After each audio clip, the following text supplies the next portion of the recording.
Hello friends, आपका स्वागत है हमारे इस यूट्यूब चैनल में जिसका नाम है सॉल्यूशन। हम यहाँ टीचर से जुड़े हुए सामग्रियों की चर्चा करते हैं।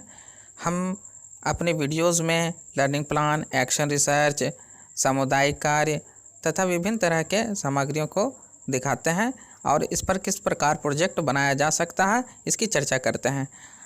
यह आपके बीएड, डीएलएड और टीचर्स ट्रेनिंग से जुड़े हुए सेप, इंटर्नशिप में सहायक होते हैं। इसके लिए आप हमारा प्लेलिस्ट जो कि एक्शन रिसर्च, लर्निंग प्लान, सामुदायिक कार्य आदि पर बनाया गया देख सकते हैं। तो चलिए शुरू करते हैं आज के सीखने की योजना। लर्निंग प्लान किस विषय पर आधारित है? तो पर्यावरण एवं हम पर आधारित है और विषय वस्तु है तरह तरह के पक्षी।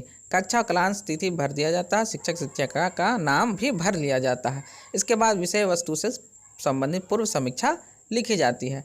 इसमें क्या होता है कि नए विषय वस्तु की चर्चा करनी है या पुराने क्लास को ही आगे बढ़ाना है, इन दोनों में से किसी एक पर टिक लगाया जाता है। इसके बाद विषय वस्तु किन किन उद्देश्यों से जुड़ा हुआ है, उन उद्देश्यों को, उन महत्वपूर्ण बिंदुओं को यहाँ लिखा जाता है। तो जैसा कि हम जान रहे हैं, तरह तरह के पक्षी को देखना है, तो उसमें से हमें विभिन्न प्रकार के पक्षियों की पहचान विकसित कराना, पक्षियों के चोंच, बनावट आदि को समझाना, पक्षियों के चोंच की बनावट के अनुसार उनका जो व्यवहार होता है, उनके पंजों के अनुसार उनका जो व्यवहार होता है, उनका खान पान जो होता है, इसकी समझ भी विकसित करना।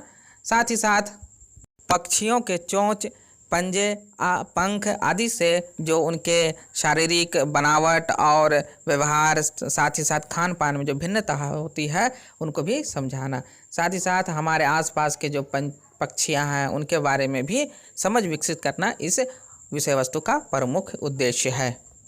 इसके बाद विषय वस्तु के पूर्व के कक्षाओं के पाठ्यक्रम में शामिल होने वाली बातों को लिखा जाता है। जैसे कि बच्चों को पक्षियों के बारे में पहले से भी बताना होता है, नानी तेरी मोरनी और विभिन्न प्रकार के पक्षियों के बारे में भी बच्चों को पूर्व की कक्षाओं में पढ़ाना होता है। उसके बाद मैंने इस विषय वस्तु का पहले शिक्षण किया है या नहीं, इस बातों को लिखा जाता है। अगर किया है तो हाँ और नहीं किया है तो नहीं।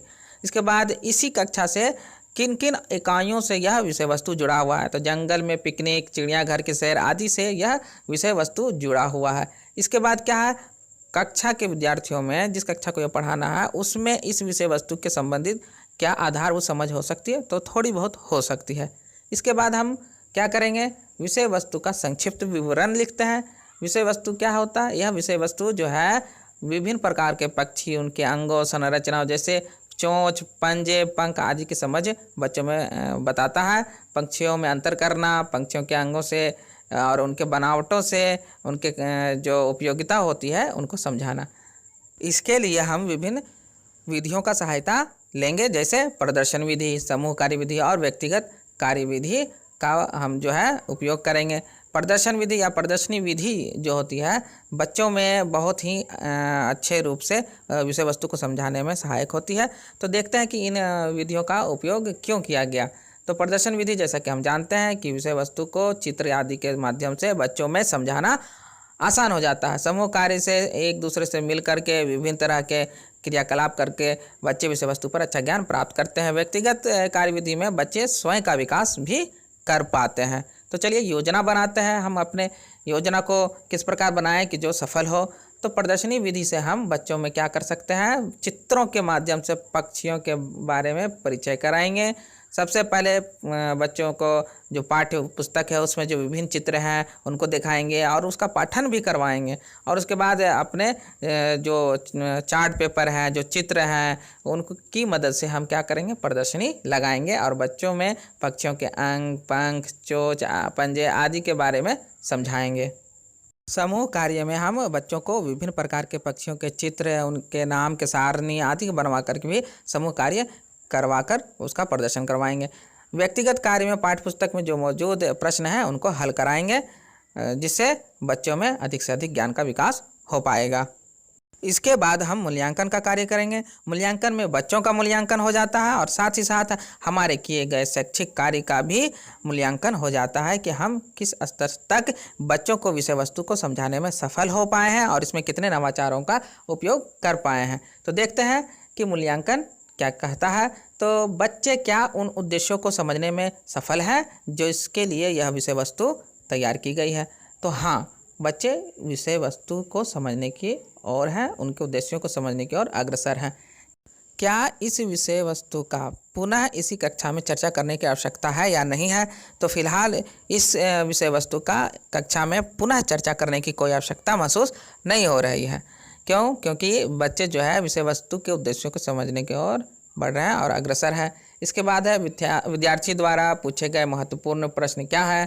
तो बच्चों के द्वारा महत्वपूर्ण प्रश्न जो कक्षा में पूछे जाएंगे उनको लिखा जाएगा। इसके बाद क्या इस प्रश्नों को हल करने के लिए बच्चों को समय दिया गया या नहीं, या स्वयं से हल कर पाए हैं या नहीं, इसको लिखा जाएगा। तो अधिकतर विद्यार्थी जो है आपस में मिलकर के सवालों को हल ढूंढने में सफल रहे और एक दूसरे की सहायता कर हल बना सके। इसके बाद है विषय वस्तु को सीखने सिखाने में किन किन संसाधनों का उपयोग किया गया, उसकी चर्चा करते हैं। जैसे ब्लैक बोर्ड, डस्टर, चौक, चार्ट पेपर, विभिन्न प्रकार के चित्र आदि का उपयोगिता इसमें बहुत ही महत्वपूर्ण रही। उसके बाद सीखने सिखाने की विधि में कोई बदलाव करना पसंद है या नहीं? अगर किस कक्षा को दोबारा पढ़ाना हो कभी, तो फिलहाल इसकी ज़रूरत मुझे महसूस नहीं हो रही है। इसके बाद क्या है कि अगर इस विषय वस्तु से संबंधित कोई ऐसा सवाल हो जो अपने मेंटर से चर्चा करने की आवश्यकता है तो उसको लिखेंगे। तो फिलहाल मुझे तो नहीं लग रहा है कि कोई आवश्यकता है। कोई अन्य टिप्पणी हो तो यहाँ पर लिखा जा सकता है। इसी के साथ हमारा यह वीडियो समाप्त होता है।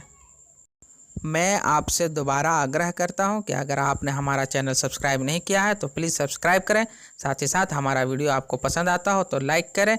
एक लाइक से हमारे हिम्मत में बढ़ोतरी होती है। इसी के साथ मैं आपको धन्यवाद कहकर यह वीडियो समाप्त करता हूं।